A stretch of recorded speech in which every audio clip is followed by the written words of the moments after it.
What is happening, everyone? We are live with the Survivor Season 49 cast draft. I'm your host, Lauren Pratt. Joined with me, I have Phillip in the house from Dundee. Phillip, how are you? I am here. We are present, pleasant, black, and problematic. Let's do it. Let's do it. And I am joined by first timer on the podcast, Jake, who we met at Nationals for Dodgeball this past summer at a Mexican restaurant and hit it off. And here we are, reality TV fan. Yeah, I'm excited to try it. I've never done something like this, so we'll see how it goes. Hopefully I don't make a fool out of myself. Hopefully you do. We love that here. We love the mess. The messier, the better, especially when it comes to the cast draft, because honestly, we are no experts here. We are going based on vibes. Some people have watched videos. I have not. Phillip here is probably the most experienced on this cast, so we will see how Phillip does in this draft. And with that being said, Phillip is in the first position with the first pick. What? All right, cool. My first player is going to be Savannah, just not even based on her placement on a future season, but just because her interview, her meet the everyone, I think it really did speak to confidence. She's a female journalist, newscaster, and so she really has the ability to have empathy, compassion, connect with other people. But at the end of it, she's all about that headline. And I think that's such an important skill in the game to be able to take information away and say, okay, I know where the votes are going to go based on how they speak, how they speak, so on, so forth. Great pick. Obviously, if that was my position being the first, I probably would have selected Savannah myself. Savannah is the type of person that I feel as though is going to make those connections, those bonds with people. People are going to feel drawn to Savannah and Savannah's energy. I see her doing quite well on this season, if not being the winner of the season. Jake, do you have thoughts? I mean, Savannah, it's one of those things. It's like knowing what might happen in the future. She's super interesting because I think she fits, like, this is going to sound weird, but like hearing her on the commercials when she shows up and like, I'm going to demolish all of these suckers. It like gives me Parvati vibes in the most like least cliche way possible, because every season it's the pretty girl is Parvati, but for once I think we might have actually found one. So, and Phillip, I mean, you've got most experience in Parv, so how do you feel about that one? I'm not giving her Black Widow status, but I will give her charcoal gray widow status for right now. We're gonna see. Charcoal but it's gray. Is that good or bad though? To play. She looks driven and motivated, and I will say in watching all the videos, a lot of them are like here for the experience, which is nice, but you also want people that are competitive and going to want to play. And I do love the idea that she wants to play and win. You want the gamers, and I think Savannah is going to absolutely deliver on the gaming aspect of it all. And also wanting to play the Kim Spradlin, the D game. Those are two very powerful women that have won their respected seasons. And so if Savannah is going guns blazing and has that mindset of those two type of players, I see her being very successful. Agree. All righty. That's pick number 1 off the board. See, this is always my problem when I have pick number 2, what I want to do from here. You know what? I'm going to take, just because of the energy, the vibes alone, I knew it. I'm going to take MC off the board. Wow. That was my next one. Take an MC off the board. How could you not? And here's the thing. I know a lot of people will say new to Survivor, that could be an issue, but it's not as though MC only watched one season of Survivor. MC went back and watched almost half of the rest of the seasons that she was able to do so. So that tells me you still did your research. It's not as though as you're going in blind, not knowing any of the previous seasons. You at least took the time to go and watch more of them in order to prepare for this game. And also, you're coming in hot. You did not know that you were going to be on this cast. You're going in as an alternate. So you're typically... Well, she was part of the alternate drama, right? Yeah. Yes. Yeah. Yes, she was. So you're going in with a different mindset than everybody else. You kind of have the more calm, cool, collected route, if you will. And so you're not thinking you're going into the game. And so you're not preparing your mindset, oh, I'm about to go play this game and overthinking it. You're just boom, right in the game. And that's why I like MC as a pick. I think there are certain jobs and occupations that lend themselves well to being in competitive reality world. Savannah is a journalist. She's used to getting into people's minds, doing the interviews and stuff. MC went from being in sales to a personal trainer. And I think both of those things are going to help, because I will just say, like, from one group fitness instructor to another, instead of you being able to bring people where you want them to go, no matter what, you have to walk into every situation and meet people where they are. And I think that that really helps in a situation like this, where you have to first listen, then react, and see if that kind of goes along with where you want to be. So I think that's a really amazing skill, as well as just determination, grit, perseverance. Personal trainers know what it's like to work hard, because we are the product that our client immediately sees. So you know that that hard work is always there, that hustle all the time. I mean, she's literally got two of the most people-facing jobs you could possibly have, like sales, or had or have now. Like sales is literally, if you can't sell it, you don't make money. Good luck living. And then personal trainer, like, yeah, I mean, I have a lot of friends who are personal trainers, and their energy is infectious. It's because you can tell that it's like the level of, you have to be able to interact with someone and just, like you said, meet them where they are. And then my one thing with MC is, like, other than the alternate drama, it popped up on my Instagram when I was scrolling through one day. It was her filming her friends, seeing her on the preview and losing their shit. And that was just like that level of, like, maybe this is the fan in me that's been waiting for the call, that's been like wanting to be like, see my parents' face when they see me on the screen, kind of thing. But like, all in, like, that's super exciting. So definitely, hopefully she pulls it out.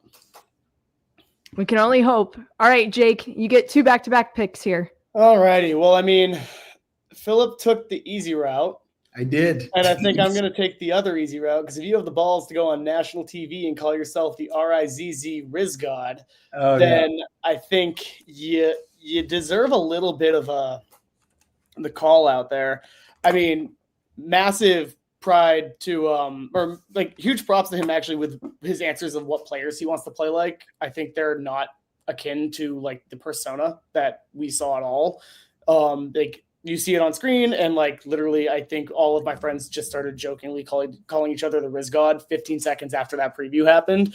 And he says he most relates to David from Millennials vs. Gen X, and then wants to play like Token Teens JT, which I think he was anything but a peacocking showboy. Not the Game Changers, right? We clarified this, right? I mean, but that's the funny part, is Game Changers honestly fits the vibe of what he gave off more, right? I totally see him just like diving off the raft and making them all just hang out while he goes search for an idol. I think he just wants to write them all a note and just tell them what to do with the idol. He's like, listen, Poverty has to go. Also, Anna? Regina George, ugly slut, and she's like, yeah, sweet. So what stood out to me from the Riz God is a suffering New York sports fan, and I can 100% relate to that. I feel you, because I'm also a big-time New York sports fan there. But I just think Rizzo's going to come to play. Is it going to be good gameplay? I'm not sure. But do I think we're going to see gameplay? Yes. Could be messy. Could be brilliant. I'm not sure. I think something's going to go down here, which makes Rizzo probably a pretty big star.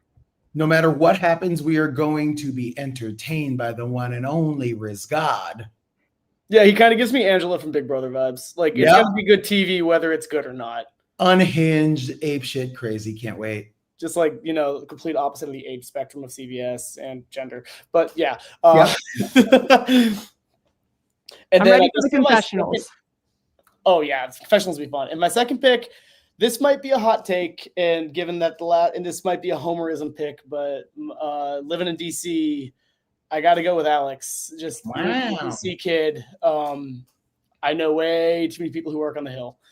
So, and it is a job that weirdly, if he doesn't lean into it too much, he'll be okay.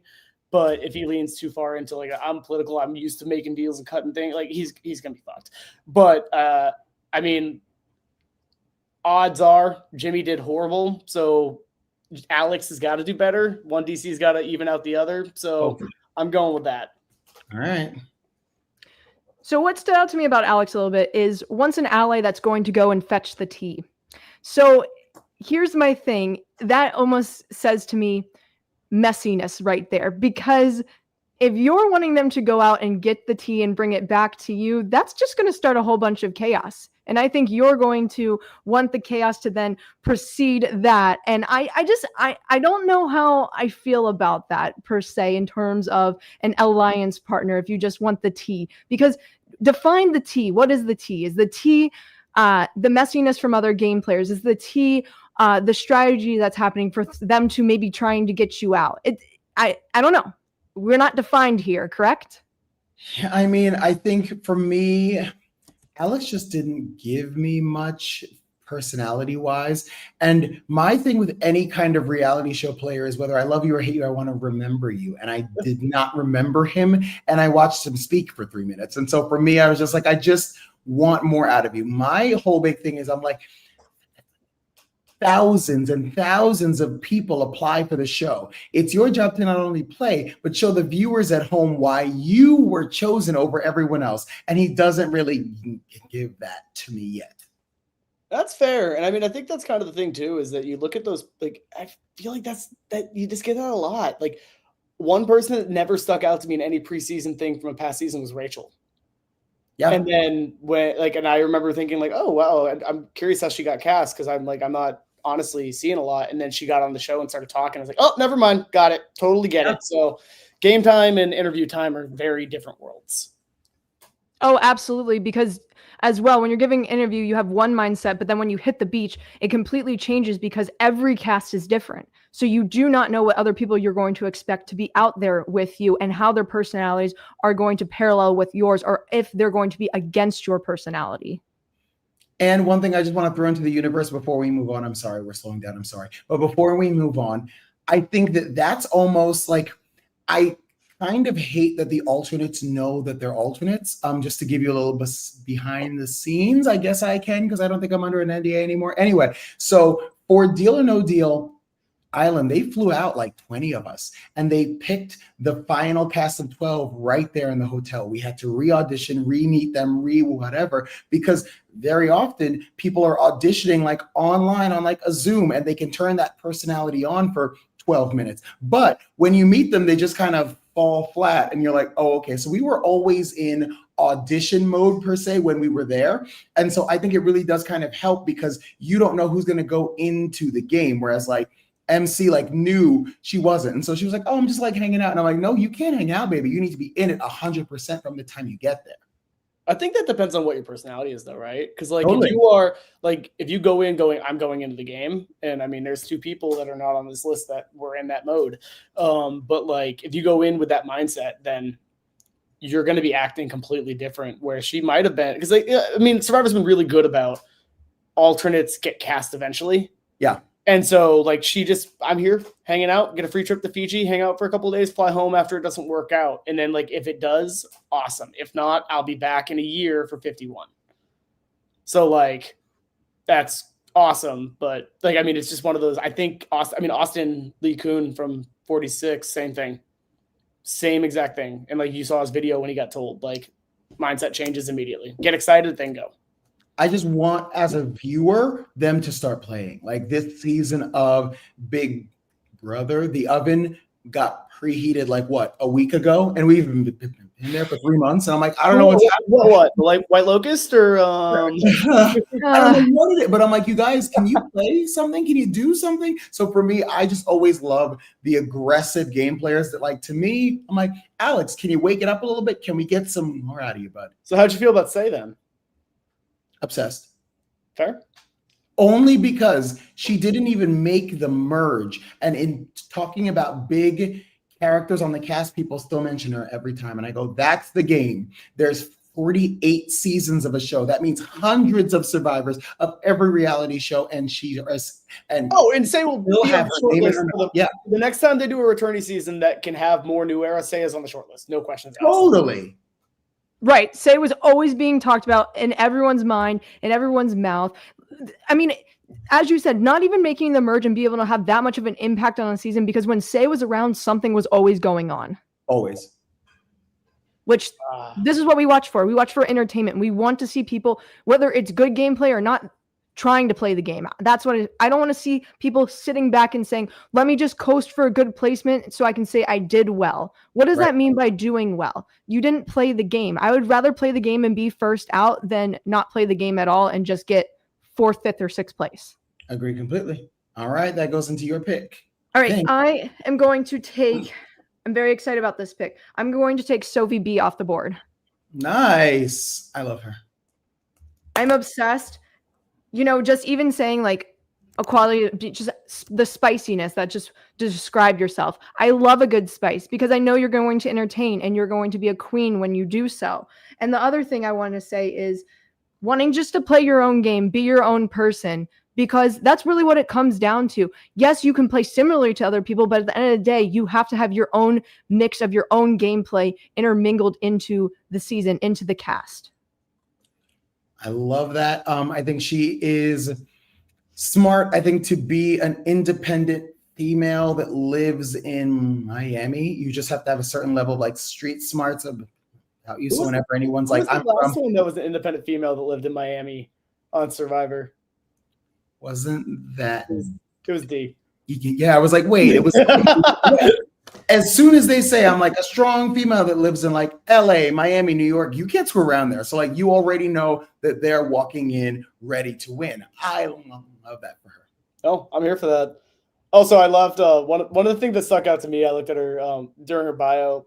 Pet peeves were men with Peter Pan syndrome, which not going to touch that one. But the other one was why touch it. Touch it. I know too many people who act like children. I can't play that game. But they people who don't return their shopping carts. They're both bad, but like let's go back to the first one. I want you to name names. You know, I can't do that. All right. Phillip lives for the messiness. I know he does. I live in the short time with him. I've already figured it all out. There we go. Actually, I did have way too many hours of him on my TV, but that's a different issue. Listen, you had approximately 12. I was there every episode, baby. Oh my God. Hours and an after show. Let's get it. Oh, you think I watched that? What? You think I watched the after show? I didn't. I still to this day have not seen it. Nope. Phillip goes, nope.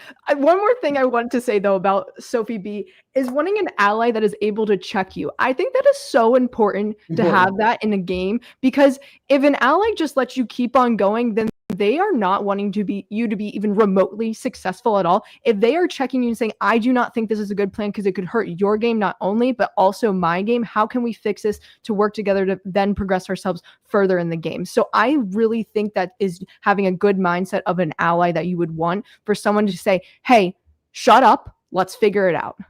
Yeah, agree completely. We have seen our best pairs have been the ones that have consistently evened each other out and been like, that's not a good idea. Whereas I feel like when they just kind of say yes to everything and they enable one another, we get kind of a Joe and Eva situation where we were like, oh, I guess they're just going to do this till the end. And then they're going to have the exact same resume. So it doesn't really help anything. But when you get the Suris and Parvatis, the Tonys and what was the other police officers? Yeah. So like you get those where they're like, nope, you're not going to do that because that's an awful idea. And you're like, cool, great. Like I love hearing that because they respect each other one enough to be like, okay, yeah, that is not an awesome idea.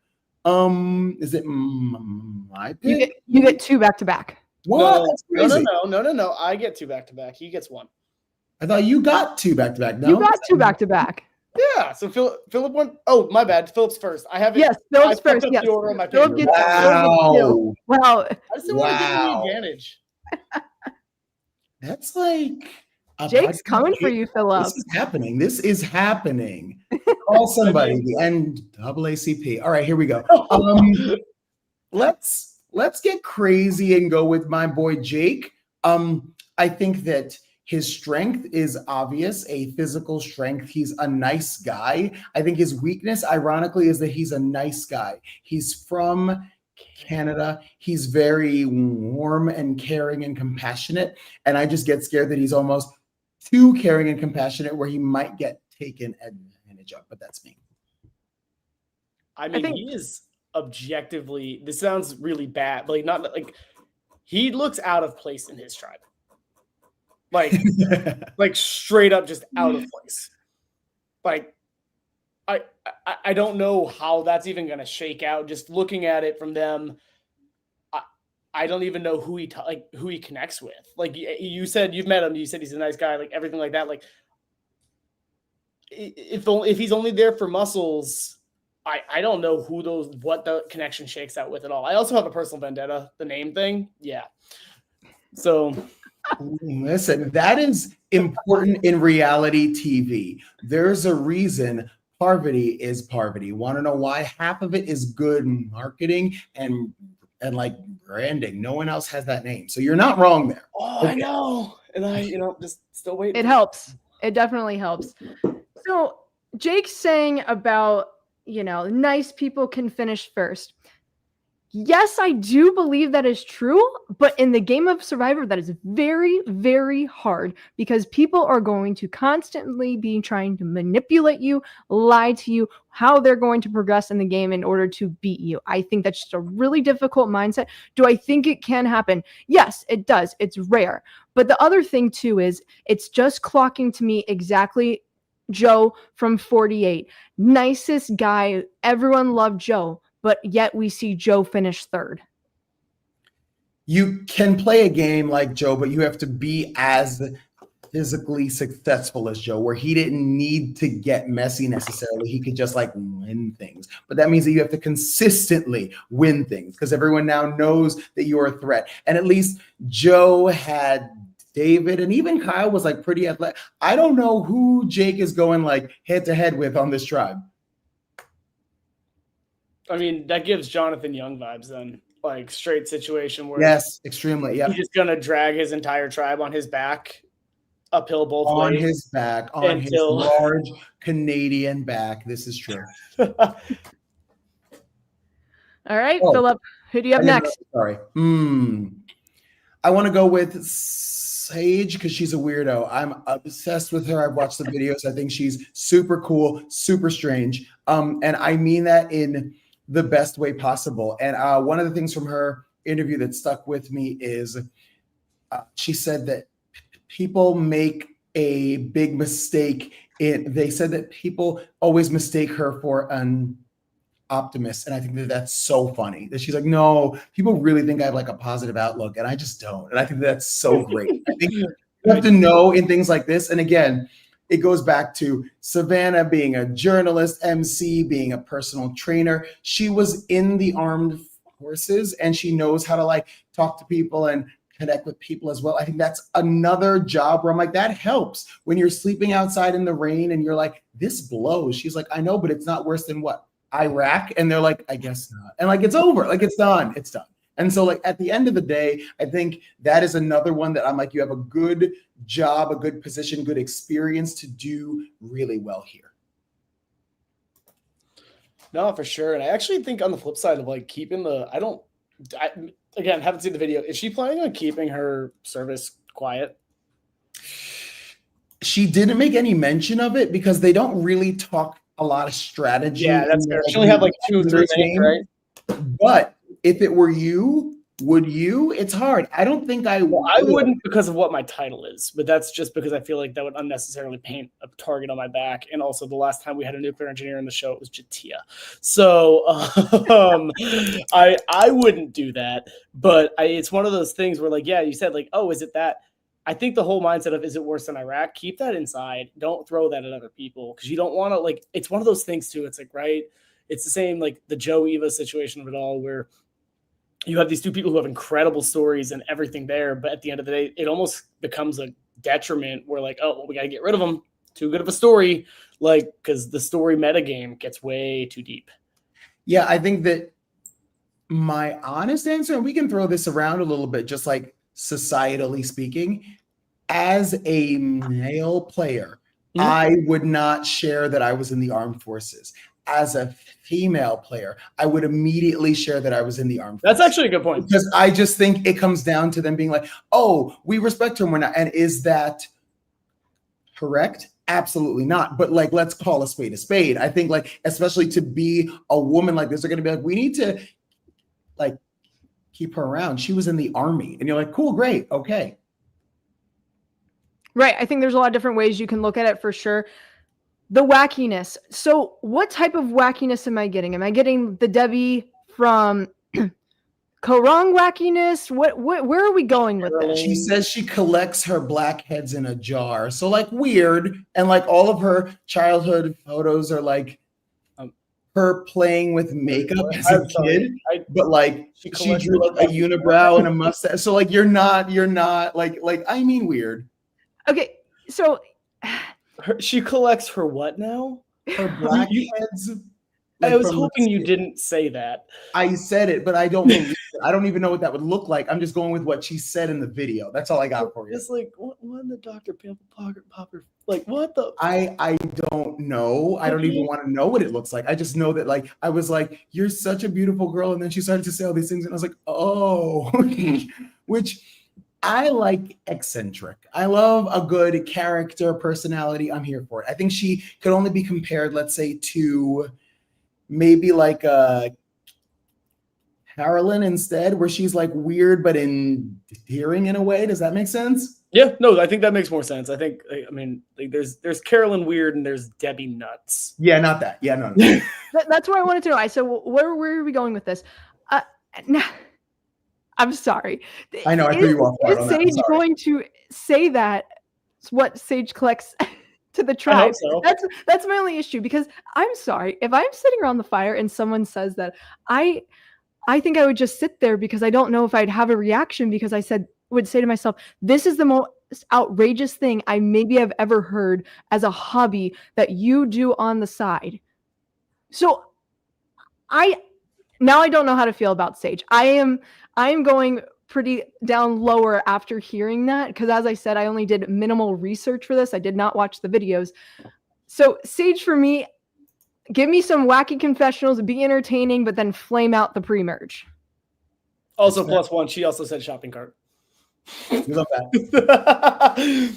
Put your carts back, guys. Put it back. It's a simple test of goodwill or free will. Agree. Yes, of course. Well, this cast is not lacking entertainment, in my personal opinion, after hearing what we are going through today. I mean, so I'm living for it, but my goodness. Okay. I'm going to go a different route here. Away from the wackiness, I'm going to go with Jawan. Give me Jawan. I mean, he is the opposite of wacky.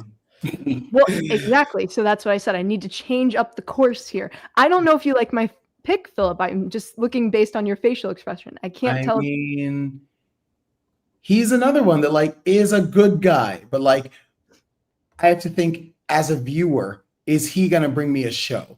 Probably not initially. His interviews were giving Cedric, where you're like, no, I know that you are a smart, intelligent, accomplished man, and you might be a pretty good player, but does that make good television? Not sure. That's true, but I also think Jawan will not be pulling a Cedric by voting for every single person on their tribe at a tribal council. He couldn't vote for no reason. He couldn't vote for himself. He probably would have if he could have, but he didn't. Very true, but Jawan just doesn't come across to me as a type of person that would actually do that. The fact that we did have that happen was just astonishing to me in general. But I think in comparison, if we're talking about Jawan compared to Jake in terms of the friendliness, I think Jake is overly too friendly, and that could be a problem. Whereas Jawan, I think, is friendly, but friendly enough where other people can connect well with that friendliness, if that makes sense. That's fair. All right, now it's I can't keep track anymore. I just know it's my turn. I got Jake gets 2. Sweet. Oh boy. Okay, well, I've got a red and a blue, so I should probably take a yellow. I'm gonna go down to, and the only logic here is that this is something I have done since I was a kid, and I have no idea why. I have always rooted for the mom, always rooted for the underdog, and so I'm going with Christina. Okay. All right. Something about she just looks more like she will actually vibe well in her tribe. Like she doesn't stick out. She doesn't look out of place. And I mean, Matt is there, so it's harder to stick out. But like, it really like, I don't know. It's an interesting group of those 6, especially because we don't know what the person who MC replaced looks like. So, yeah, I think with Christina, I get scared when people compare themselves to someone like Suri. That's the ballsiest move. Right. To her credit, though, she didn't say she'd play like her. She just said she related to her. No, she said, I will be Suri 2.0 were her exact words. And I was like, okay, but like, is that 2.0 going to win or like what? Like, there's a reason Suri does so well, and it's because of her social game. But at this point, again, it's because of her resume in reality TV in general. I don't know. Her comp skills and Oscars the world were pretty on top there. Right. So like, would Suri still be successful without the resume? Would she be as successful? And you're like, maybe not. A lot of it, again, just also comes with like the name. So it's hard to like make that your thing. Then I'm like, okay, the other name she did throw out was Carson, which is interesting. I'll take that. That is interesting. I actually couldn't think of a survivor that just has more of an opposite physical appearance to her than Carson. So yes, agree. No, that's fair. But they from the nerdy side of things, it's like, yeah, that. I get it. Carson's game is interesting. He definitely didn't do what anyone expected, and then I mean, he was a record-making, fire-making away from probably winning the game. So. Credit to the man. See what happens here. And then can I mention one thing about Christina? Yep. Christina, to me, just not knowing a ton, as not watching the video, I see Christina as a slow burner, if that makes sense. I could see Christina kind of laying in the shadows at the beginning of the game and then popping up, right when the merge hits. I just see that maybe as a potential for Christina. She's one of those high risk, high reward players because I think if she doesn't go early in the pre-merge phase, then she actually has a chance to get some footing and go from there. But it really comes down to who in that tribe screws up the first challenge, and they need the first challenge that they lose to the point where they need to just find a name to vote for so they can all get through the first vote. But then again, that's true of literally everybody. I think the only person in this entire tribe that is probably safe from screwing up the first challenge is Jake. I mean, agree. I think for me, Christina might be a slow burn, but what I ask everyone is there room for a slow burn in New Era? Or do we get the niches that just keep waiting to make a move and then not making the move? And it's not that like he wasn't prepared. He just like always like, okay, maybe like on the next one. And you're like, the New Era moves so quickly. You can't wait that long, baby. You got to go. Well, Mitch's problem was Mitch recognized that because would even say to us as viewers in a confessional, I know what you're thinking at home. I know you think I should do this, but continue to wait. I think Christina will jump the gun. I'm just getting that vibe. And as we always do with these, we're going based off vibes. We know absolutely nothing. Fair. And on the flip side of that too, nope, shit, just lost the thought. So never mind. I get one more, Jake. I get one more, and this might be a weird one, but honestly, it's one of the things I judge people most on preseason is just who they say they're going to play like and who they most resonate with, because I think that's such a telling answer of, are you a fan? Are you just answering popular names? Or are you just answering the person who was in the most recent season that stuck out the most? Fair. At everyone who said Joe. Steven. Mostly because I have no idea what the hell a Rupert Tyson combo looks like. Listen, he gave a lot of weird answers that involved him being a rocket scientist that were crazy. And I kind of resonate. But also looking at I'm an information now. Oh, all right. Same. Carson was a rocket scientist. There you go. Christina Steven. There's the connection right there. But I also look at the tribe. Like, you have the people like Jason looks nerdy. Jason also, other than he kind of looks like Kenny too. But like Jason looks super nerdy. Steven's a rocket scientist. Matt looks like, I mean, I'm from right around Utah. I've never seen anyone from Utah that looks like that. So that's super interesting in and of itself. So I'm curious to see him on the screen and see how he interacts with everybody. And then, I mean, the girls, none of them stick out. So, like, I feel like Steven at the very least is, let me just get through the first vote, find a person, find 2 people, go from there. He talks in a lot of really big scientific words and phrases if you read his interviews. And it's kind of like also with some weird space dad jokes like weave through. Like he's definitely like, man, I can't wait to blast off and shoot for the moon. I'm like, we get it. Okay, thank you. He's like, that challenge was out of this world. I'm like, I don't want it anymore. We get it. Yes. Right. Like I'm like, okay, all right, cool. That's fine. That's enough. Thank you. He's enthusiastic. He is a golden retriever of a person. And we need that. But also, they very rarely win. That's true. No, 100%. But, like, again, I'm here for vibes. And I want, okay, cool. 49. This is also one of those weird things, too. Think about 49. Does anyone talk about Samoa other than Russell? No. Does anyone talk about Island of the Idols other than the fact that they want to forget about it? No.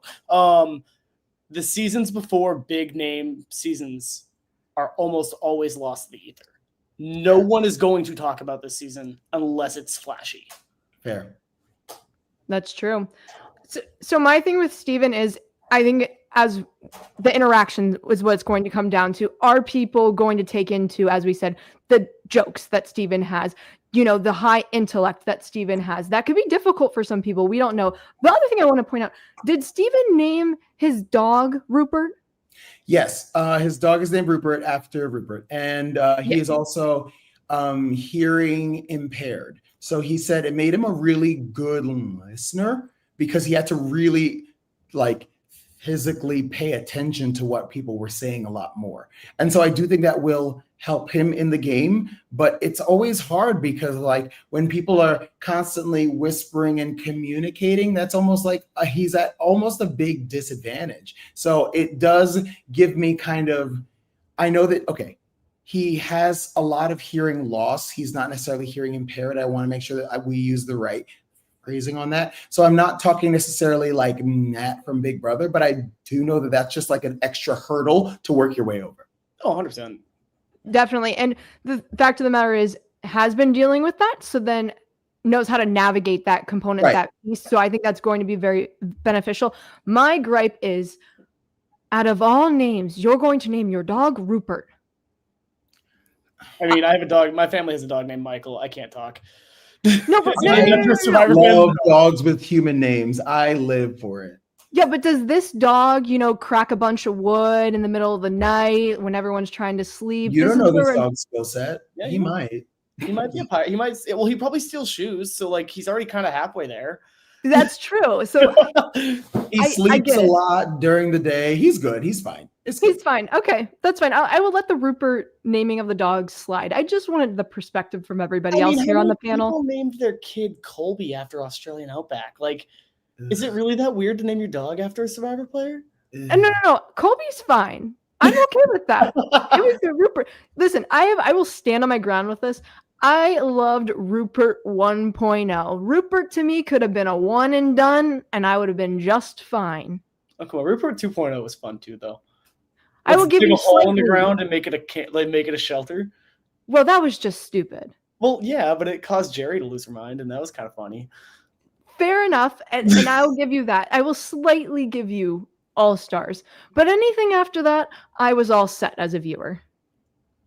I mean, the only reason why they cast him on Blood versus Water was specifically so that he would trade places with Laura when she got voted out. They needed someone to do it, and he did it. He did it too soon, but did it nonetheless. I mean, also that. Whose turn? Your I just did. Yeah, so it's now Lauren's turn. Cool. It's my turn. Okay, honestly, now it's getting hard. Okay, I'm going to go with the other Sophie because I already have the first one. So let me just take the second one off the board. So cool. I'm taking off Sophie S. And honestly, the thing that has drawn me to Sophie is the pet peeve of restaurants making the whole party wait to be sat. Stupid. I think I think there's a dilemma both directions. I get it, but I'm happy that it's mentioned because you can have an argument for both sides, and I live for an argument for one way over the other. But aside from the pet peeve, alternate for Survivor 48, that was just ripped away from you. Now you come back, you're here for 49, you're ready to play. You knew what it was like to be in the alternate position. So now what are you doing to prepare yourself to actually be the player in the game? So I'm excited to see what Sophie can do here. And then there's the MC connection because MC's probably going to make the comment that she was the alternate, and then they can connect over that. Yeah, I think that you do come back hungry. And like half of the reality show game, if you will, is like hopping on the plane, being there. I was just in Denver. I think that was the airport we flew out of to Deal or No Deal Island. Where did you even film? Sorry? Where did you guys even film? I don't think I even knew this. We're not technically supposed to talk about it. Deal or No Deal Island, right? That's where you guys were on Deal or No Deal Island. Yeah. Let's open a map. Right. I mean, that was actually the name of the island. Joe Manganiello himself is the president and the mayor. Anyway, so we flew out from like the Denver airport, and even me just going back to that airport, I was with Mitch from 48, just walking through the airport, my stomach sunk immediately. I wanted to throw up all over again because I remember the anxiety of being like, I'm about to fly in to an apeshit crazy situation. I was like, I'm not even on my way to a show and I want to throw up. And so the reason I say that is because for Sophie to pack her bags and fly there again without having to worry about the anxiety of like, I don't know what it's going to be like to have like the mics and the cameras and all that stuff, like all that stuff's already like around you. She's already been there. Now she gets to actually go back there and play without as much apprehension and so on and so forth. Yeah. Perfect. I mean, do we wait really quick? Do we think they're gonna MC and Sophie are gonna connect over being alternates? Like that's a super easy connection. You could. I wonder if they brought up the fact that MC. I don't know who the other alternate was. I don't think they've ever discussed alternates. I don't think KBS likes to do it. They normally that's fair. I mean, they all the production-y things, but this is the first time they've ever even made mention of it in like news articles and stuff. That's why I'm wondering if it's going to be a major storyline, because it feels like something you kind of need to preempt. Like, we do this, oh crap, and by the way, it's probably because I mean, like, who was it? They did bring up, like, I mean, they brought up Austin being an alternate, but it was post game in the reunion immediately after the season wrapped. Yes. So literally they'll talk about it on higher. They'll even like mention it in articles and stuff, but they never bring it up like on the actual show. So I don't know if they'll leave it in. I mean, they brought up a poker game from 5 years ago in Winners of War. So you never know at this point. It's just different because these people don't know each other. Fair. Right. You never know. Also, to answer your question, the other alternate was Jason. Yes. Oh, and they're all together? Yeah. Well, there's 4 alternates. So 2 of the alternates were for this season. So that's Jason and MC. Yep. But 2 other people, one was an alternate for 48 and one was an alternate for 47, right, Philip? Yes. Who was the 47 alternate? 47 alternate. I know it wasn't Alex. That was Sage, I believe. Oh, wow. Okay. Yeah. Interesting. Yes, it was Sage. Listen, that's what I'm talking about. There's too many S's of first names here. There's a lot to keep up with. So, and then you're thinking which season? So we have season 47, 48, and 49 are where the alternates all came from for this. Yeah. Knowing that 3 of them, I am shocked they put, I guess theoretically MC and Jason don't know the other as an alternate till they get on the island. I don't hate it only because it shows that if they were interesting a year ago, they're still interesting now. If that makes sense. Like just because they weren't perfect for that group, don't throw them away. If they still have like a good story and stuff like that, I'm like, yeah, they should like Austin, I can do it again. And Shaheen. Like, I mean, they've proven the alternates work. Lindsay from 42. Like they've had it all the way down. Agree. I will be right back in 8 seconds, I swear. You are good. All good. No, but this is what I'm talking about. I actually, as we speak about this cast more, I'm kind of loving it more and more as we talk. Yeah, I'm more excited tomorrow. What did you say? What's up? What did you say about tomorrow? I'm more excited for tomorrow now. Yeah, that's what I'm talking about. Because as you dive into these players and their mindset going into the game and who they are as people, it's really fun to then go and watch the show and say, I was so right about this person, but oh my goodness, I was so wrong about that person. Truth. Yeah, I'll be the first one to Rachel. I will own that. And if she ever somehow watches this, I am sorry. At least you're owning it. I own it all the time. And another thing too is we were talking about you as players in the game. We don't know you outside the game. So we're just basing it off of your bio and your picture and all of that. And we wish you all the best of luck on the show. And we're so happy that you made it on the show. Yeah, it's hard, especially in competition reality where you're only as good as your last episode. And I had to consistently tell myself that like the edit showed this, but like that's not what like these people after, let's say, watching me for 12 episodes, they only get about 12 minutes of me all season. Oh, we got more than 12 minutes of you. But still, if you like add it all up. And so for me, I was like, I can't pretend like these people know me. And so like when people come for you on like Twitter and Reddit and stuff like that, you're like, they've known me for under a half hour when you add up all the stuff. And you're like, I should probably relax a little and then it's fine. But yes, we are literally just giving you first impressions based off of what we know. We don't actually know you as people, Americans or Canadians, because we got two. Who was the other one? Jeremiah, maybe? Jeremiah's from Ontario, so yes. Yeah, okay. Oh, he's the one who like got hit by a car right in front of somebody. Did he? Right before he flew out. I think I read that. It was someone. It was Venus. Oh no, it was Venus. Oh, that could absolutely track then if it was Venus, for sure. Fair. Jake is looking this up. As Jake looked this up, Phillip, you now have 2 picks. Yeah, literally, Jeremiah got hit by a car on the day he left for a show, and Venus watched it happen. That sounds like a bad AI article. That's insane. All right, I'll take that. Let me think. Okay. I'm going to go for my guy, Nate. He's still open, right? Yeah, Nate's still open. The Marvel Comic Universe guy? Yes. I think that whenever anyone works in film and television and stuff, I think 2 things immediately. Thing number 1, he's not scared by cameras and microphones and all that other stuff where like when you put the mic on someone and like cameras are in your face. I remember the entire first day on the island, I didn't speak because I was like, this is insane. He's not scared of that. So that's number 1. Number 2, when you work behind the camera, you're really good at highlighting the skills and talents of other people. And I think that that's a really good skill in a game like this where he can like have conversations and plant the seeds and make people think that his idea was their idea and be like, oh my God, great, such a good job. And so I think that will help in a game like this. Yes.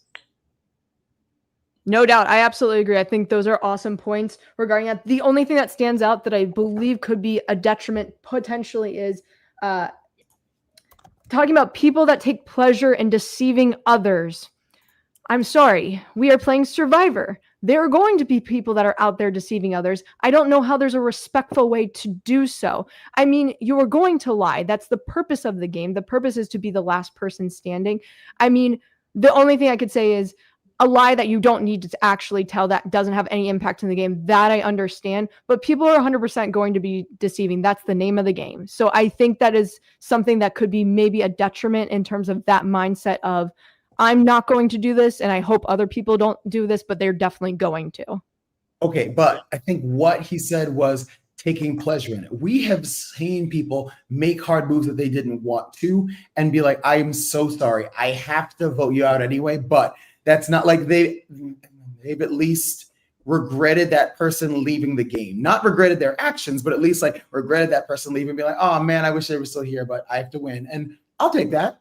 You gotta have a healthy balance though, because you can't sit there and cry every time you vote somebody out because it just looks super disingenuous as you actively like push your own game forward.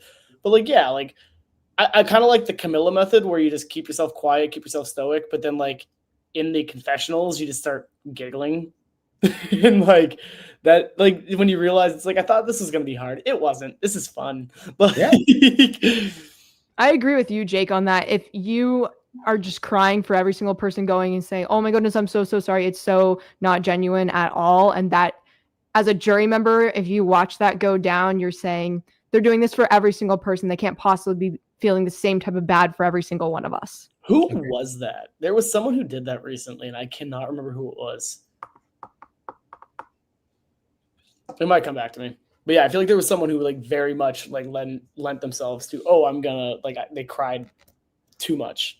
Well, are you referencing Big Brother? Because Like you might be watching Big Brother if you're constantly watching people crying for no reason. Yes, so maybe you're thinking of Big Brother. I probably am. We have seen that the entire season. Vince every day. Every day. Yes. Maybe twice a day. I don't know. You're thinking of the Vince of it all, because I even had to check myself. Who from Survivor did that? No, we're talking Big Brother here, folks. It's just so weird. God, Sunday can't come fast enough. I want the drama. I want the drama from the end of the game. I want it over. All right. And if I get one more, you get one more, and then you get stuck, my girl. and you get stuck with somebody. I get my girl Nicole. I think that Nicole, although I do not know if I see a winner, she's gonna be a confessional queen, and sometimes that means more than winning. And I'm like, yeah. Are you entertaining? Do you have good things to say? Even from last season. Let's talk let's talk Mary. I think Thomas, from what I remember at times, but I think like if you can give a good confessional, people remember you and they know who you are. Thomas is, I think, the perfect example of that. What, fourth boot? Yeah. Fourth boot. And literally, I think even Jeff has been like, I would happily have him come back and play. Yep. Absolutely, because you're memorable. I think Nicole could be very infectious for other people. People will want to speak with Nicole. I don't see the high winner upside, as you said, Philip, but I think Nicole is going to be able to deliver, not only in the confessional, but I think just at camp. You see those small snippets of people talking and communicating. We're going to see some funny Nicole moments. It's going to happen. Yep. Alrighty. All right, it's back to me. Oh boy. See, now I'm just kind of deciding, like, do I want to go this angle? Do I not want to go this angle? Because this is where the picks get harder and harder and trickier. Yes. Oh boy. I'm going to take Jeremiah off the board. Damn it. Wow. Okay. Jeremiah is coming off the board. So what I like about Jeremiah is told people that they were going to climb Mount Everest, and that's why they were going to have the absence. I am here for that, folks. That is hilarious because people probably believed it and had no other thought process. Also, not even telling your mom that you were going on the show either. That's insane. Yes, exactly. That's why I'm like, you went for it. So you can't complain on that aspect of it all. My only detriment for Jeremiah wants to align with the Gemini. So this is going to be an issue for me. I'm still happy with this pick, but we have to talk about this. Are we now going around to the entire tribe whose sign is what? So just because this person's a Gemini, might not like this person, might not think they're good for my game, but they're a Gemini, so I have to work with them. I am interested to see how this goes down. That's why I picked it, because I think it could be entertaining. If only him and Kendra are on the same season. Not the astrological sign. I can't do it. That I'm like, I can take a lot of decisions based on a lot of random things, but astrological sign, I can't do it. You have no control over when you're born. I can't. Then I'm like, no, that actually doesn't mean anything in adulthood. So it might give some insight to certain personality traits, but that's not enough to win you $1 million. So for me, I'm like, yeah, that actually doesn't matter. So Survivor Dream Team, Kendra, Stephanie from last season, Jeremiah. Just put them all. Because Shannon is probably going to take that spot, if you want my honest answer, in reading all of her information. That could be true. I want to know, because here's the funny part too, is you get stuck with whoever we don't do, and I kind of want to give you Shannon because I think it'll just be funny. If there was a cast member that I'm like, that would not be someone that I would gravitate like towards as a friend, Shannon is one of them. Only because I will never make peace with that whole like, I believe that there's a higher power and whatever happens. That I'm like, I'm a very problem solution person. I'm like, but that's not tangible. Her last name is Fairweather. And she's like, I know, but the spirits and Mother Earth. And I'm like, what is happening here? Like, I need you to just say things that are here on this island and real. Like, that's what I need. Well, as we said, people can change your mind after episode 1. We just have this expectation going in, then everything goes out the water and we just rip up our draft teams. So I am excited for the Jeremiah pick, but the Gemini is the only thing throwing me off. But again, that could just be on paper. That could just be set on paper, because if there's no Gemini on the tribe, then you're tough out of luck. You got to figure it out. I remember, I'm sorry, wait a minute. Oh my God. I used to be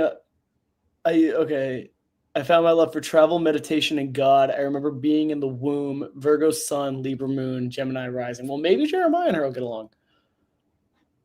They're going to have to. I mean, they're going to have to both make it out of their tribes. Yeah, I was going to say they're not on the same starting tribe, but I guarantee they never meet.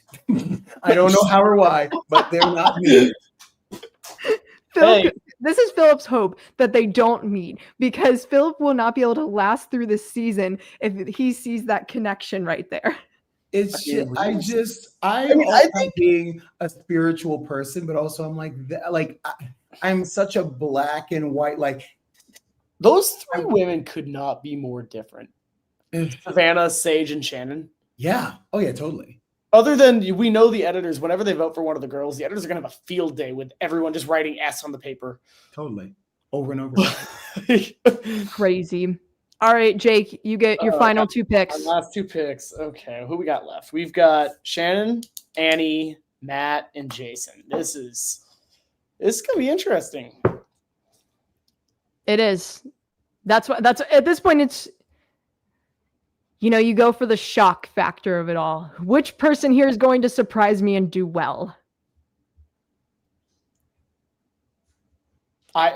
Full disclosure, have not looked. None of these people stuck out to me, so I didn't read even very much of their bios. So we're going fully off what I think, and I'm going to go with Annie and Jason. Annie and Jason. All right. We'll start with Annie, and then we'll go into Jason. But she gives me like a weird mix of Mama, just from looks alone, Mama J and Jane. Annie is giving me Sugar's Aunt Sweet and Low. Sure. I love the comparison. She got the call a month. Splenda. I don't know what it is, but it's not the real Sugar. I'll tell you that. Time out. Why does she have the nickname Trashy Annie? I want to hear this.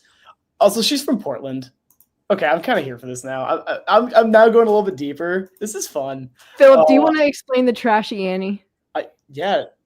Her band, Trashy Annie. Okay, yeah. No, it was like a weird story where someone was making fun of her, and then she was like, I'm gonna, like, she did that thing where someone threw an insult at her, and she was like, I'm gonna own it instead, and it's gonna be like my new thing. That I was like, that is the most 40 whatever year old thing I've ever heard in my whole life. And she's like, I'm gonna take that and take it in, and I'm gonna like upcycle it into something. And I'm like, okay, or you could just let it go, baby. You could let it go. But she actually, I think, lives in Austin. So that means that I'm probably going to see her around at some point.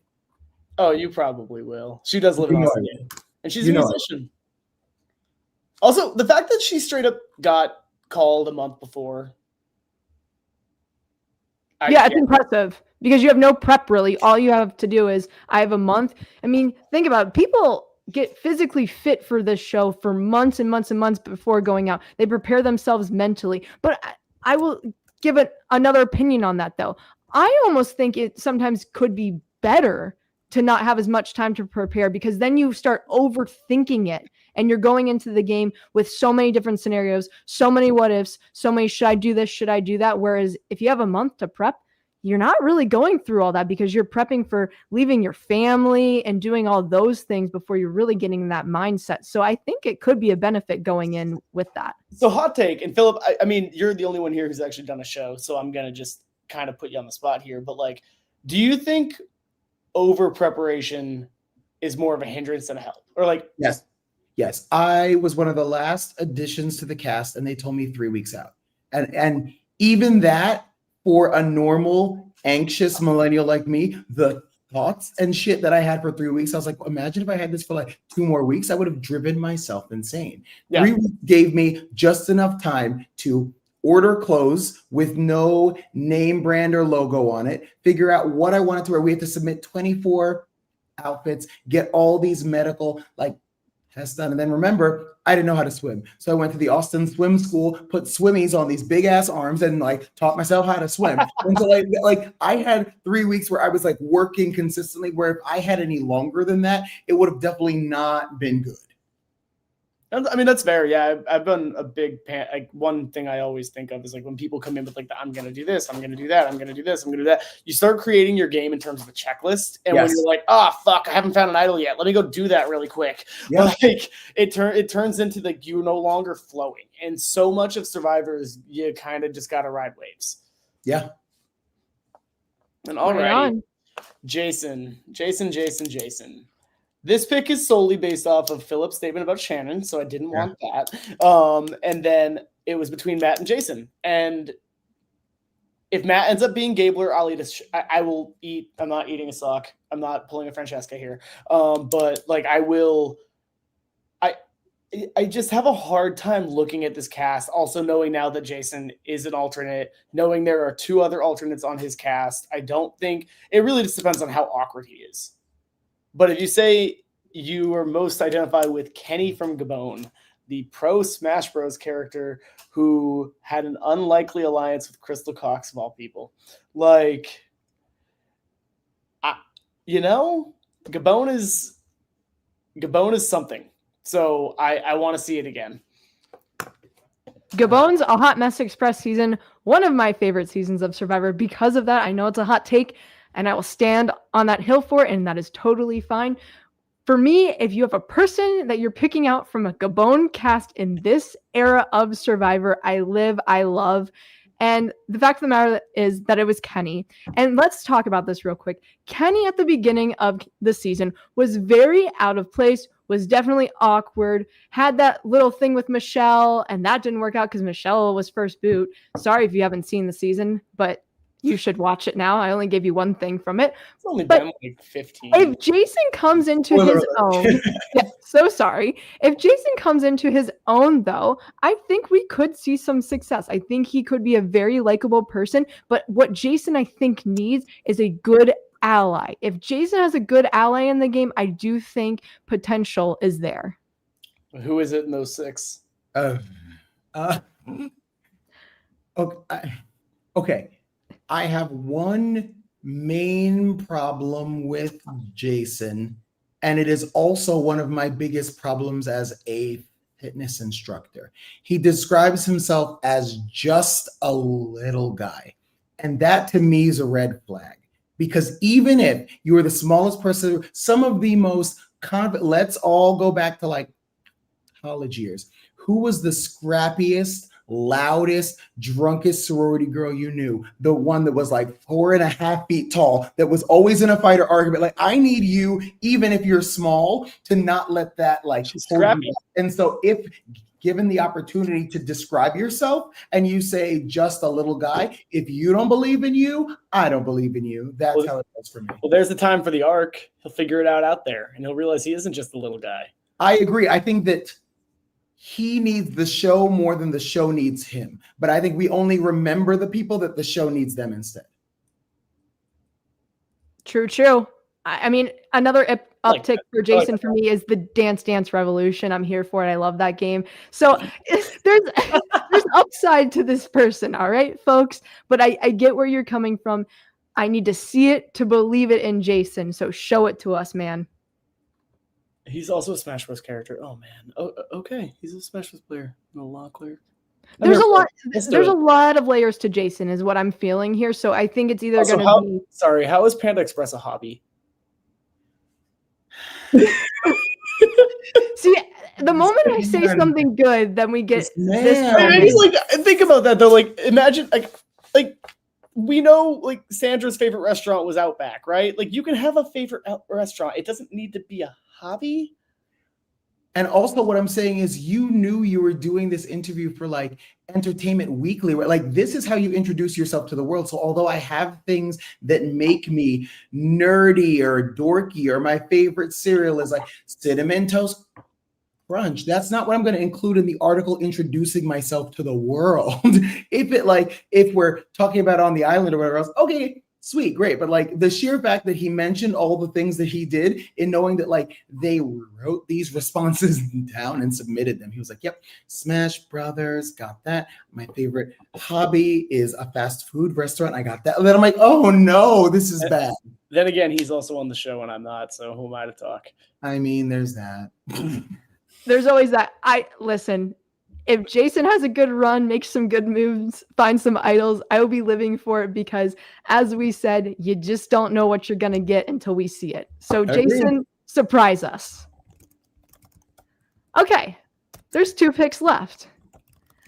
So we can talk about both of them, because Shannon's parents own the greatest bar here in Boston. I go to the greatest bar. I spend my money there. Isn't that where the Survivor bar is, though? Yes. Wait, okay, I'm sorry. This feels like nepotism. I didn't think we were going there on this podcast. No, we're not. That's super cool. I didn't realize that. I just like, because I don't live in Boston, so. Yes.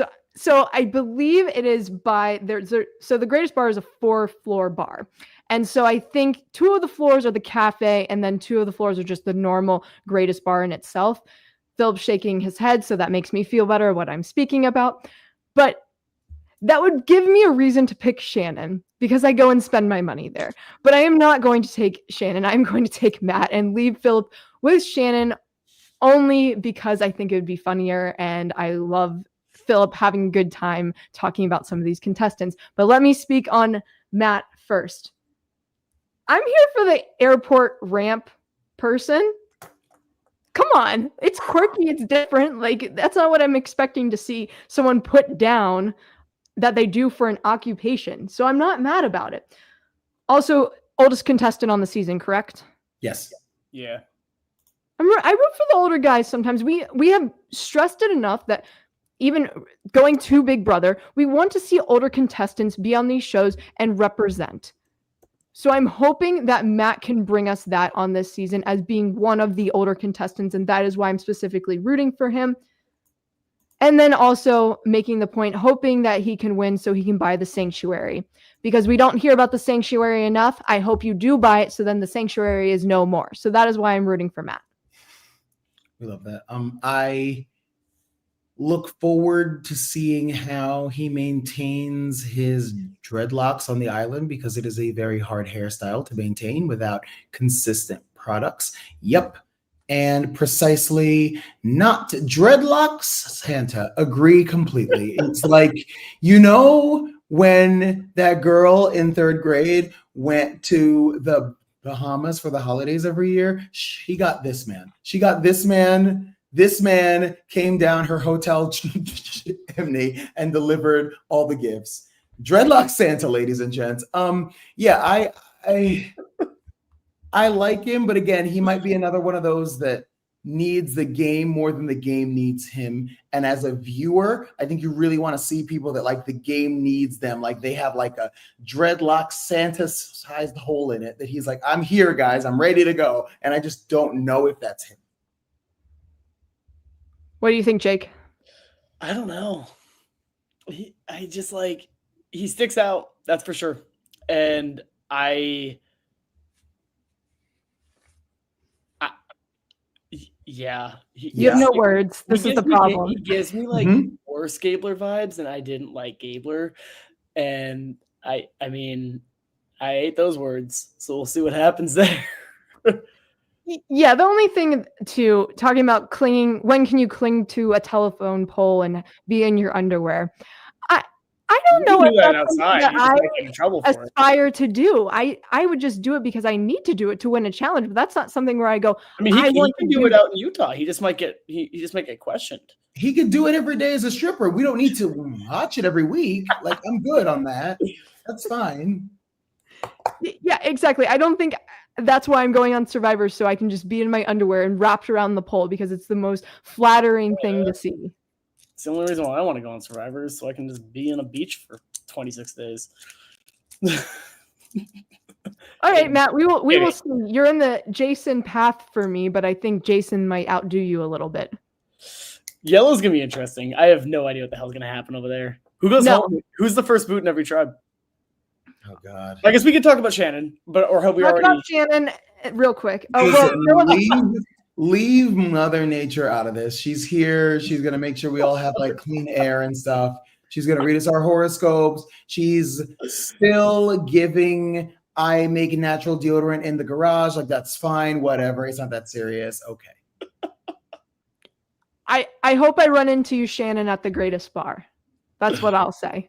Here's what I will say that I love about her. I think, again, being from Boston, that's another major city where I know like the women from there are badass. I think they're like they're a little rough around the edges because they have to be. And so I'm gonna hope that she is like willing to like hop in there and like do the work and not be an early boot like Stephanie from last year. Yeah, that's fair. I want to say one more thing about Shannon, though. Shannon did say, huge lover of the game. I think Shannon will come to play, and that I will say. I do not think Shannon's going to be there and let other people tell her what to do. She's going to stand on her ground and do what she needs to do to try and win the game. So that I can say about her. She's not going to just try and be in the background, I don't think. I think she's actually actively there to play the game of Survivor.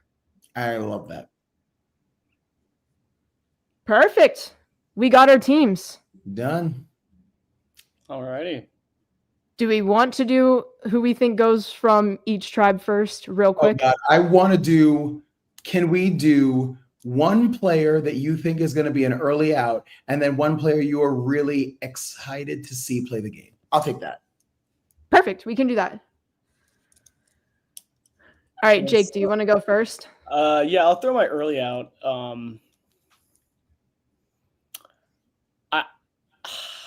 It's Matt. I think Matt is probably the easiest choice there. Because, like, the thing is with Yellow the most, it's like, literally, unless someone pulls an Andy and dies in the sand, or I guess it's a Caleb, but, and, like, literally just can't, like, do anything and just falls apart, I think from just a vibe, unless he just, like, vibes really well with somebody, I think he's the easy choice. And I also think they're probably the most likely to lose their first challenge. Like I could very well see him being the first boot. Sweet.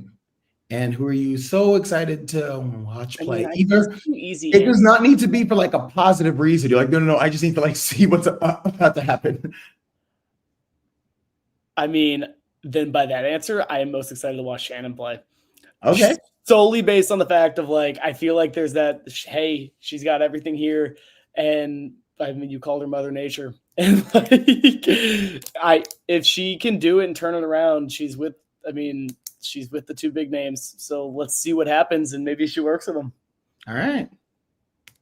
You want to go, Lauren? Sure. I'm ready to go. For me, I don't want to see it. I just think the writing is on the wall for this to potentially go in this direction. I think Jason could potentially have a rough go with it. I don't want that to happen, though.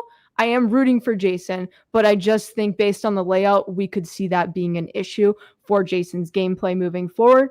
The person I am the most excited, though, for MC all day long. Let me see MC. I am still in shock that MC was even an alternate. I would have MC on the cast to begin with. So the fact of the matter is, prove it right, MC. Show them why you shouldn't have been an alternate to begin with and you should have been on the cast from the beginning. Love that. My early out is Jason course, Blenda, but I'm going to go with Jason. I just think that when looking at it, it's going to be a matter of like, what does Jason bring to an alliance, a partnership? I just don't know what he's bringing initially because he didn't really kind of like lead with it.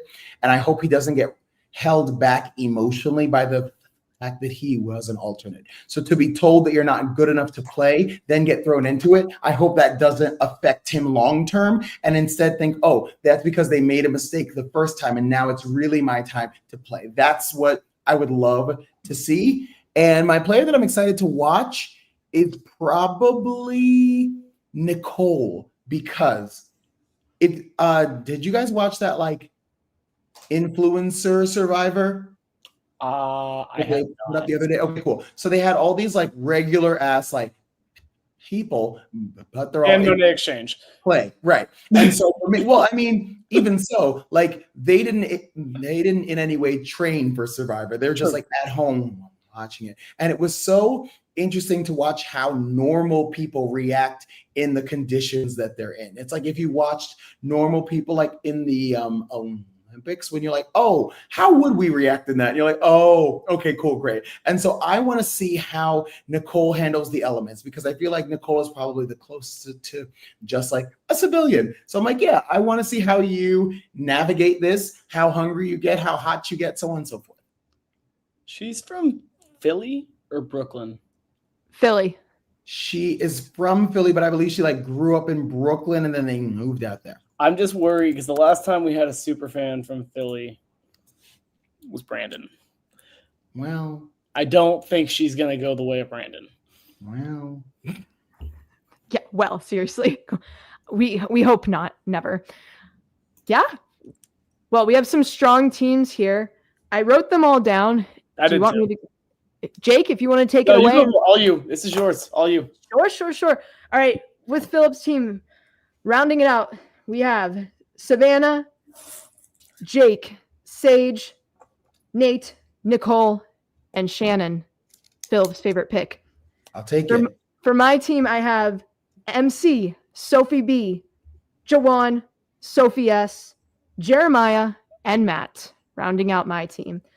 And Jake has the Riz God, Alex, Steven, Annie, Jason. Am I missing one? Alex, Rizzo, Alex, Christina.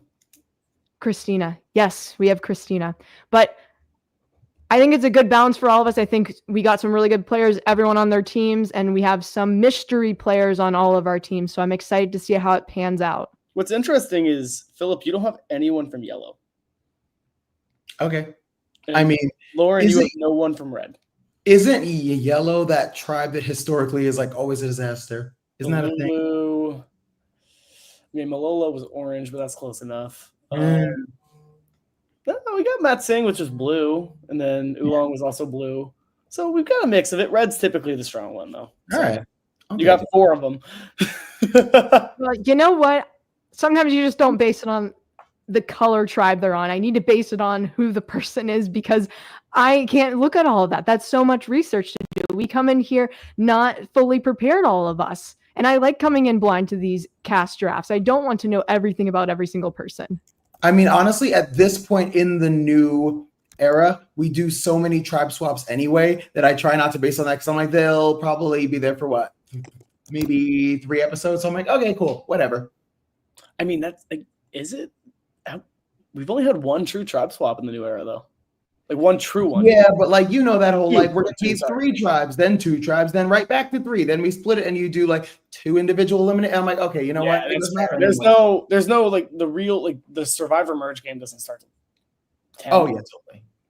Right. You see the intermingling of groups of different people in various specific ways. Even with a reward challenge, we've seen where a couple people from a tribe have gone, and then you have the journey that they go on, which don't even get me started on the journey. I can't even go there. I will go there another time, another date with my opinion on that. But with that being said, Philip, Jake, thank you so much for joining me for the cast draft. It has been so much fun.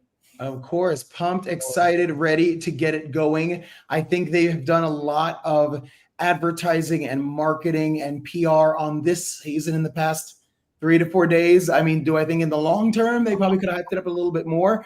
Yes, we're looking for this to not just be like on the way to next season. We're looking for this to really be its own. So I hope the players can hop in there and really play and give us a show, especially after this season of Big Brother, because we are just making sure that anyone on CBS is still alive over there. The other thing that's interesting, I'm totally with you on that, and that's what I'm actually interested about too, is are we going to have that like people playing knowing 50s right there, and that they're probably going to take at least one person from this season? I hope so. I hope everyone is playing like they're auditioning for next season, because I think when you get that, you get the big moves, the competitive nature, all that other stuff. So as far as I'm concerned, you're always auditioning for something. So yes, always. Yeah, no, I think that'd be fun. I think that I'm super excited for this season. Honestly, I've been absurdly busy the last couple of weeks, and so to be able to sit down and look at this and actually like talk about the cast has made me wicked excited for tomorrow. So I'm like, let's do it. Let's do it. We want to see the gameplay. We want to see the fire. We hope everyone was hungry to play, and I can't wait to see who's going to be the winner. We will be back periodically throughout the season to do the cast draft update, where we speak our mind. Who are we right about? Who are we wrong about? That does always indeed come up. But once again, Phillip, Jake, always a pleasure. Be sure to check everything going on at the Reality After Show. As Phillip has said, we're getting through Big Brother. It's ending. There's an end in sight. Who's going to be the winner? I don't know, but it's coming. Who cares? I'm not trying to say Big Brother is the cause of like the rapture, but it might be. I'm not saying it's not. And so I think we all just need to like put Big Brother, like it's like if we got it too wet, we need to put it like in a bowl of rice and start again. I don't know what's happening, but like throw the whole season away. Let's move on. 49, we're here. We're ready to party. They need to just hit that reset button for the Big Brother, and the 49 cast will be our reset, and hopefully it's a fantastic season. If you want a more in-depth cast assessment, though, be sure to check out an earlier stream from today. Phillip was also there with Bobby Goodsby speaking about the cast. So be on the lookout for all the coverage for Survivor Season 49. You will see Johnny Fairplay, Bobby, Gabe, probably a mix of Phillip here and there. You'll see us. So many great people, but also be sure to check out The Floor is also premiering Wednesday night tomorrow as well, and 99 to Beat right after that. So there's so much reality television going on, so much content. Check everything out. And with that, everyone, have a good evening. Take care. Bye. Bye.